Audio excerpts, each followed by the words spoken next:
Blackstone Audio presents Farnsworth's Classical English Rhetoric by Ward Farnsworth. For Annie and Sam. Preface. Everyone speaks and writes in patterns. Usually the patterns arise from unconscious custom. They are models we internalize from the speech around us without thinking much about it. But it also is possible to study the patterns deliberately and to learn more about how to use the ones that make the words they arrange more emphatic or memorable or otherwise effective. The most famous such patterns, known as rhetorical figures, were first identified and studied in ancient Greece and Rome.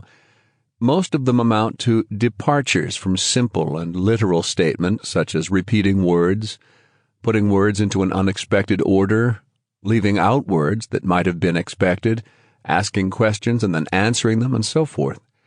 Figures of these kinds amount to practical ways of working with large aesthetic principles: repetition and variety, suspense and relief, concealment and surprise, the creation of expectations, and then the satisfaction or frustration of them, all as they apply to the composition of a simple sentence or paragraph.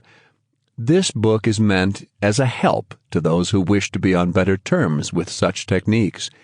It aims to show in detail what can be done with major rhetorical figures, and the best of what has been done with them in English, to present the occasions for their use in systematic fashion, and to offer explanatory comments in moderation. Rhetoric is a vast, old, and honorable discipline.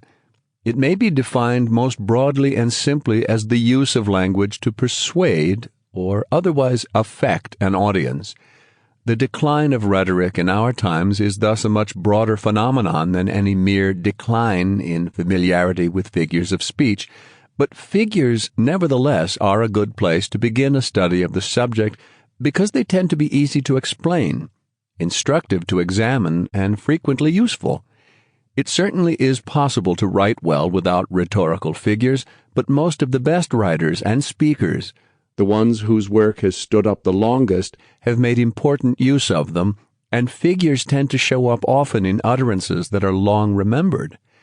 The point is not that figures are useful for writing things that one hopes will last, for writing anything in that hope is almost always a mistake. The point, rather, is that durability is one measure of the excellence of a style and the value of the techniques that it employs. Sample complete. Ready to continue?